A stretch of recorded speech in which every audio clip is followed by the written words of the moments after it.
Hello, everybody, and thank you for tuning in to the Liberty Report. With me today is Daniel McAdams. Daniel, good to see you.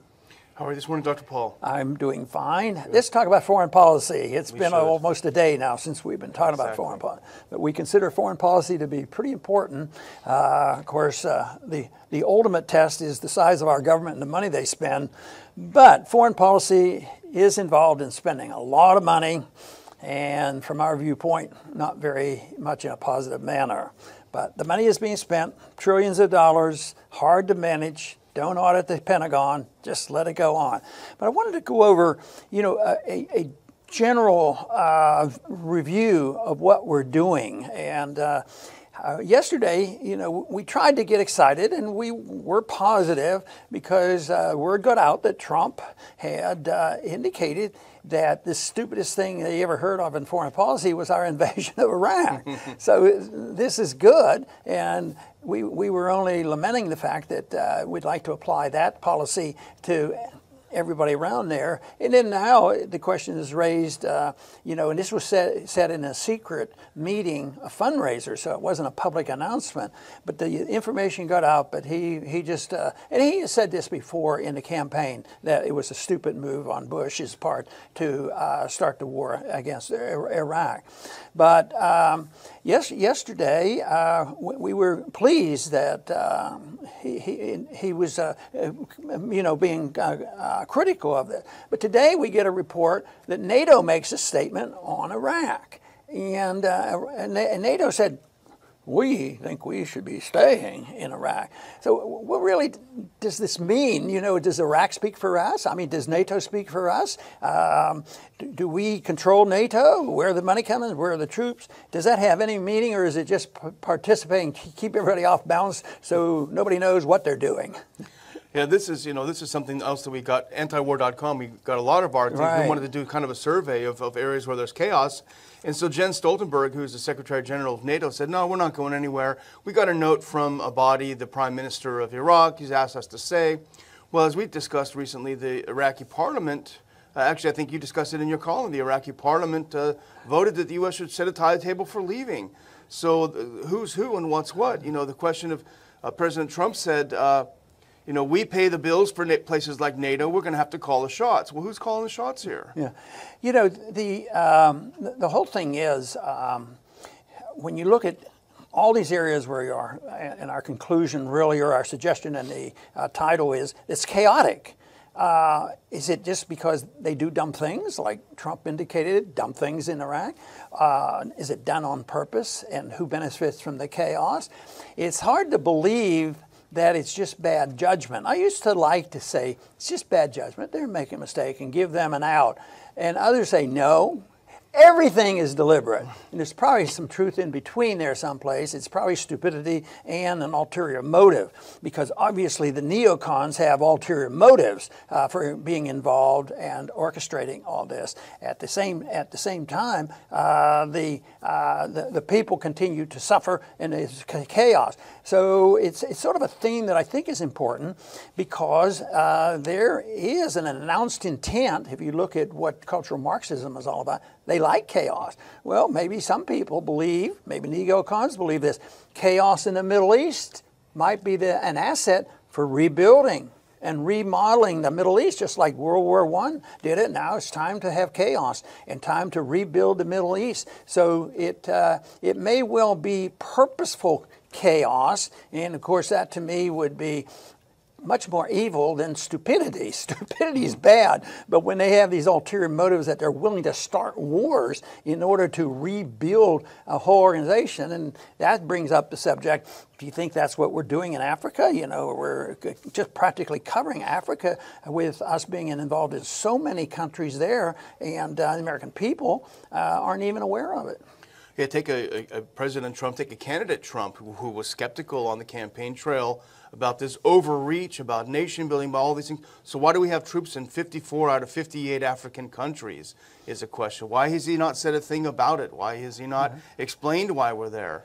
You know, in another area we were very complimentary of was what was happening at the Olympic Games. You know, the Winter Games in South Korea. We kept our fingers crossed, hoped the North Koreans would speak with the South Koreans. It looked like they are, and it looks like they followed through. And the South Koreans have sent some dignitaries up to North Korea, and that seems to be making progress. But it doesn't look like our president is doing much to encourage that to happen. No, he's not, and demanding that there be agreements before talks can even begin. Also trying to start up the military exercises between the U.S. and South Korea, because that really is a sticking point, and I think that triggers the North Koreans to launch another test, and round it goes. But there was apparently very successful talks in North Korea between the South Korean delegation and North Korean representatives, and they're laying the groundwork for a direct meeting between President Moon of South Korea and Kim Jong-un in North Korea. So that will be a real breakthrough.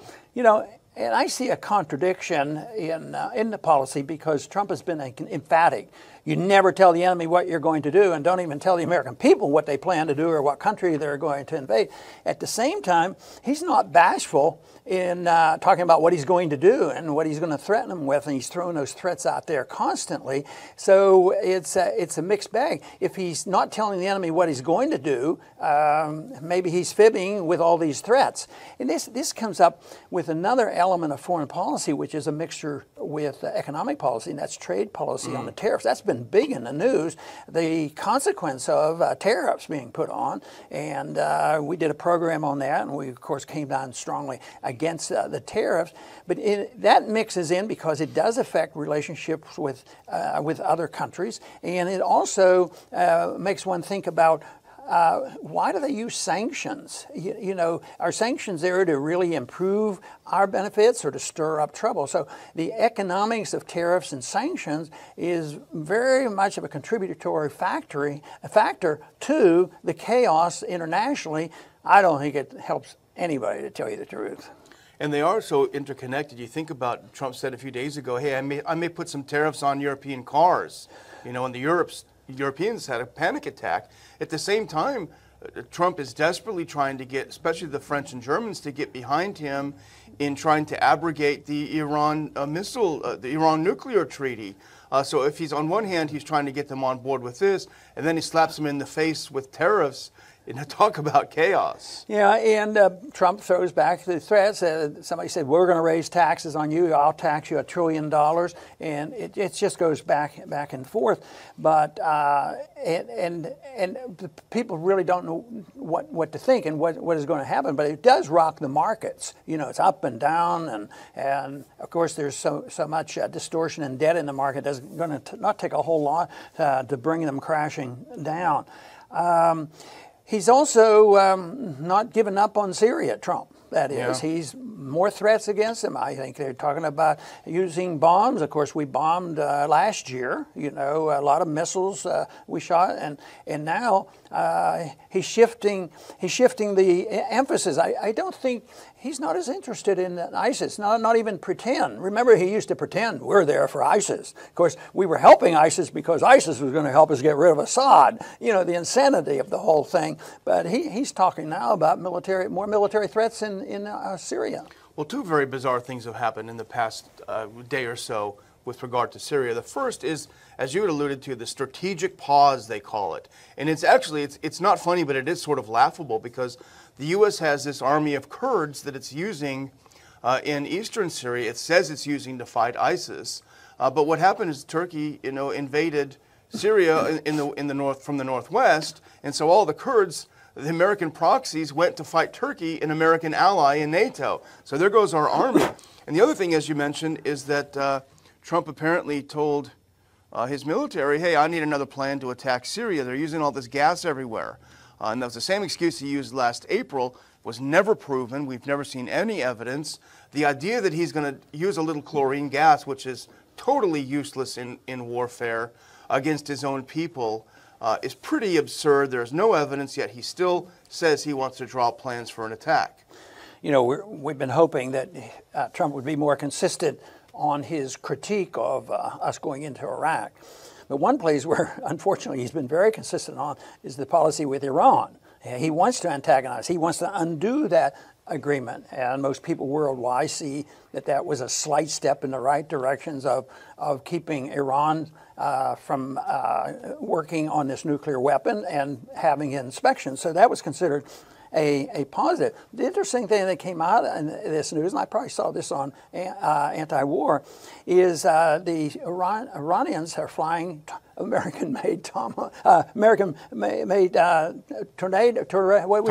F-14s. Yeah, and they have 40 of them. And these are planes that we were involved in back in the 70s when we were close allies with Saddam Hussein, and we instituted a war against Iran, and then these weapons end up, as a matter of fact, we ended up selling Iran these weapons, you know, to balance things. So it's a true statement. It's not overstated when we say, you know, why are we giving these weapons? Why are we spending these weapons? They're going to be used against it. So if they fall through and aggravate and get something stirred up and have a hot war, it'll be American weapons fighting American weapons, and of course, contribute to the chaos. Well, here's one place where American weapons may well be fighting Russian weapons, and that's in Ukraine. We talked about before the show, the Trump administration has gone beyond even what Obama did in terms of military. Of course, Obama was responsible for the coup against the government there, but the Trump administration announced that it's going to be selling, I think, about 200 Javelin missiles to Kiev, to the Ukrainian government. And those may well end up being. This is a war we don't talk about as much now. It's sort of going on quietly. They're shelling back and forth. But with these javelins, and with the wink of support that it provides Kiev, they may be emboldened. They may have experienced moral hazard and be emboldened to start provoking Russia more. You know, the military-industrial complex obviously are a very, very powerful lobbying group, and they make a lot of money. And we produce the weapons, the taxpayers pays for the R&D, they develop these weapons, then the businessman gets to sell these weapons, usually at subsidized loans that we give them export-import money in, and they get the subsidized loans. And yet the one agreement is when we sell these weapons, the company gets their money, but the agreement is the country that got the weapons will start paying the United States government funds for R&D, because we developed them, the taxpayer developed them. And there was just a report out now that said, well, over the past 4, 5, 6 years, I don't know what years they were, but they wrote off $16 billion and say, oh, you don't have to pay us at all. So we paid for the R&D, we subsidized the sales, and then we come along and the agreement to pay for the R&D, they don't do it. So I would say, it's time we get out of the weapons manufacturing business and selling weapons. And we are the champion there. We are number one. We might not be number one in steel, but we sure are number one in selling weapons overseas. And the military-industrial complex, number one in making huge profits. And that's foreign aid, but it's foreign aid to a negative purpose. You know, it actually harms us to have these weapons. But we talk about fixing some potholes, building some bridges here in the U.S. $16 billion would be a pretty good start, I think. Yeah, that's for sure. You know, there's another trip that Trump's going to make in May. He's going over to the Middle East, and he's been working very hard, and he has a peace plan. They're always working on peace. Every president has to have a job on peace. But Trump has made the announcement already, you know, a month or so ago, that he does support putting our embassy in Jerusalem. Sounds pretty benign, they say that, except for the fact that Jerusalem is still in dispute on who really should be in charge of Jerusalem. And when the UN spoke, it was supposed to be an international city, and Christians, Jews, and Muslims would share it. But the fact that we're going to put our embassy there, and I think he's going to celebrate this, is probably stirring up a hornet's nest. And, you know, even those, there are Israelis that disagree with it, the Arabs all disagree with it, and the Christians have spurned it. You know, they wouldn't even accept a visit by Pence, and he's supposed to be part of the Christian community, because it's so much of a hotbed issue. So once again, it'll be chaotic and it'll be disruptive, and then it also gets involved in a lot of demagoguing too. On, oh well, if you're not for this, and if you criticize it, you're a bad guy. Well, Trump's foreign policy, Trump's entire foreign and domestic policy was America first. I don't see how moving an embassy from one area to a very disputed area where you're going to irritate literally the entire rest of the world, I don't see how that serves American interest in any way, shape, or form.